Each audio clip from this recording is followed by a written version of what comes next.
Ɗerewol Bulus yaki to Romanko'en. Tarari ɗowdi ƴaɓɓin. Ayi'ay ɗum e jayri nder suurawol go'o yaki nayi. Ayi'ay hakke nangi yimɓe fuu ko moye yiɗi hisnego. Hisdan ɗam ɗan hewratako ɗawtari tan. Gaɗantende dokaji Attawra. Amma ngam moƴƴere Allah darwi no hisnirta yimɓe duniyaru e lawol mayde Yesu e ummitaki makko ngam ko moye koliɗomo o warta go oto nder iyalu Ibrahim. Joni ko dareten nder ɗelewol ngol Bulus windani Romanko'en. Bulus hokkay en ko faami. Ayi'ay no Bulus metata dow aadilaku. No yimɓe kolake mayde e ummitaki Yesu, Allah hokkayɓe neɗɗaku feere. Allah no rimɗinayɓe o waɗaɓe nder iyalu kesum. Ɗum Allah waadi alkawal e maɓɓe. Allah hokkiɓe kammude e heɓgo yonki tabitayki. Ɗiɗo Bulus yiɗi tabbitinana en ɗume woni nattuki iyalu kesum. Allah e hoore muɗum huɗɗi layol iyalu kesum ngam ɓi neɗɗo fuu e laawol Yesu e ruhu maako. Ngam non Bulus so'iti daga fuɗɗode taddi imo holla en dow Adamu e gikku maako. Ma'ana Adamu woni neɗɗo.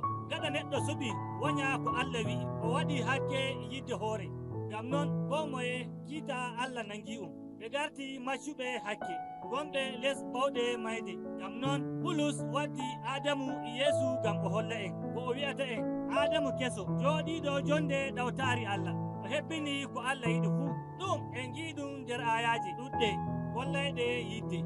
En gi no Yesu hokki yonki maako ngam yimɓe ɗuɗɓe ɓe keɓa yafaneki hakke maɓɓe. Ngam non Yesu woni ardiɗo leñol ngol kesol jaylitoyingol ngam dokkal Yesu. En gi'ay ɗum nder suurawol 9. Bitrus e siftorana tokkuɓe Yesu nder leydi Roma. Suɓol tokkuki Yesu kanjum woni aluki Adamu kiɗɗo bono yidde hoore tagu wayla gikku muɗum warta iringu Yesu. Waɗaneki baptisma woni laawol ɗo tagu natirta. Gikku kiɗɗum ɗum maydi e Yesu. Gikku kesum ɗum ummiti ɗum Yesu daga mayde. To neɗɗo hokki hoore muɗum to Yesu, yonki makko e gikku makko ɗum warta irinu ɗum Yesu. Ɗum gonga e makko ɗum latoto gonga e maɓɓe. To yimɓe jaɓi ɓe garti bono Yesu, yimɓe jofaɓe daga hakke maɓɓe. Ɓerɗe maɓɓe yiɗay Allah, nden bo ɓe giɗa yimɓe ɓe gondi. E non ɗum yi'ay gikku kesum ɗum ɓe goodi, non no Allah sirino. Amma Bulus yami nder suurawol 9. Ngam ɗume Allah hokki Isra'ilanko'en dokaji? Ɗiɗo to Bulus fuɗɗiri wolde dokaji ko o wiyata woni laaruki daga nder defte 5 ɗe Musa windi. Amma ɗum wonde carel imo meta dow dokaji bindaɗi keɓeteɗi e nder deftere Attawra e nder ma'ana ɗiɗaɓum imo hoora hakkilo maako. De ɗiɗo ko Bulus yiɗi hollugo en dokaji ɗi Allah hokki ɗi boɗɗi e ɗum holla ɗumo Allah dow Isra'ilanko'en. Amma ta jangi nder Attawra ayi'ay Isra'ilanko'en gewi ɗi dokaji. De ɓe keɓi dokaji ɗin fuu sey ɓe gewaɗi ɓe gaɗa hakke nonno Adamu arandejo ɓe gaylitano Allah hokkiɓe dokaji no hani ɓe joɗoro fuu inon ɗum magayi. Ɓerɗe maɓɓe e kewi hakke ko ɓure hallugo ma ɗi dokaji ɗi ɓeydi hollugo hakkeji Isra'ilanko'en. Ɗiɗo ko Bulus yiɗi hollugo en Allah kammani ɓi neɗɗo amma hakke wawtimo ɗum teti ɓernde neɗɗo. Amma dokaji Allah ɗi boɗɗi. Ngam non nder suurawol 9 Yesu magani en ɗum nder ruhu maako. Dokaji Attawra e ɗum ɗon woko waɗa nder daroggal e ɗum holla caɗɗum gonɗum nder jikku neɗɗo. Ɗiɗo Yahudanko'en dari battude Yesu kinnowo. Yesu yoɓi kiita hakkeji maɓɓe fuu e laawol mayde maako e ummitaki maako daga mayde. Yesu yoofi yonki maako nder iyalu kesum ɗum ngam ɗum wayla ɓerɗe maɓɓe ɓe keɓa gikku Allah ɗum gonga. Ɗum Allah kammorneɓe daga nder deftere Attawra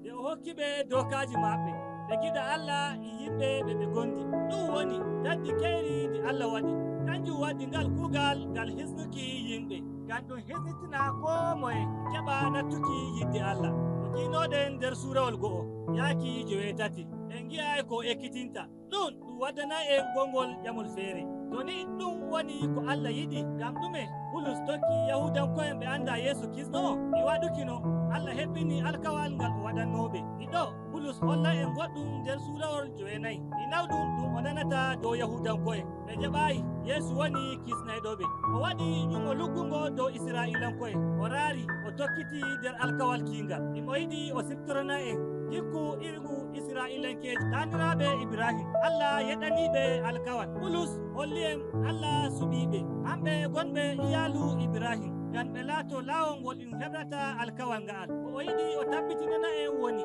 alkawal Allah ngal heewi ngal ñamra yeeso nder tokkuɓe yeeso. O siftorani e wiiki gada ko neeɓi yimɓe gonɓe nder iyalu Ibrahim iɓe gala nder iyalu Ibrahim ɓe gañi ko Allah yiɗi. O holli en habaru kokkaɗum dow Israilanko'en yiɓuɓe gagel ngel jinariya ɓe gañi Allah. O holli en no Allah waɗi o hebbini alkawal maako nder yimɓe ɓe gañɓe mo. E nder suurawol 10 Bulus o wayliti ko o yowi hakkilo makko e dow no Israilanko'en gontiri joni. O waɗi Israilanko'en ɗuɗɓe gañi yeeso. Ɓe jogi alkawal ngal ɓe gaadi e Allah ɓe tokka dokaji Attawra. Ngam non ɗum yurmini ɗum ɓe anda ko Allah waɗani ɓe nder yeesu. O maɓɓitaniɓe laawol alkawal ngal iyalu kesum teɓirteɗum hoolare. Bulus yami nder suurawol 11 no Israilanko'en waɗata on ɗo? Allah yejjitaniɓe na ɗum ɗum o darni Yahudanko'en to ɓe kefta moye woni yeesu. Siya heɓto ngol ɓe keftayi Allah hutinirigol ngam dalila maako. Non waɗi habaru belɗum sankiti nder yawɗare ɗum natti nder yimɓe na Yahudanko'en. Hamɓe bo ɓe keɓi laawol nattuki nder iyalu Ibrahim. Bulus tindiniri iyalu Allah ɗum ɗi wokki lekki mawki ki zeytun gañandi ndi ɓe gañi yeesu ɗi darake. Ngam ɗum hocca yimɓe na Yahudanko'en ɓe garta lisal nder iyalu Allah. Fuu inon Bulus wi'i yande goo yimɓe Israila fuu jaɓa yeesu. Ɗo o metayi ɗuɗɗum dow majum. Bulus wi'i holla gikku Allah e alkawal maako o yejjitanta yimɓe maako ɓe alkawal. Ɗum waddi en suurawol 12 yaaki 12. Siftor ko Bulus wino ngam hoolare yeesu. Yahudanko'en e yimɓe na Yahudanko'en ɓe garti iyalu goo les Ibrahim. Gikku neɗɗo waylitama yaaki iri ɗum ruhu Allah. Inon Allah hebbini alkawal maako ngal o wanno denno ko moye neɗɗo hoccanɗo hoore maako ko o Yahudankejo ko na o Yahudankejo o tokki yeesu o heɓay ruhu Allah.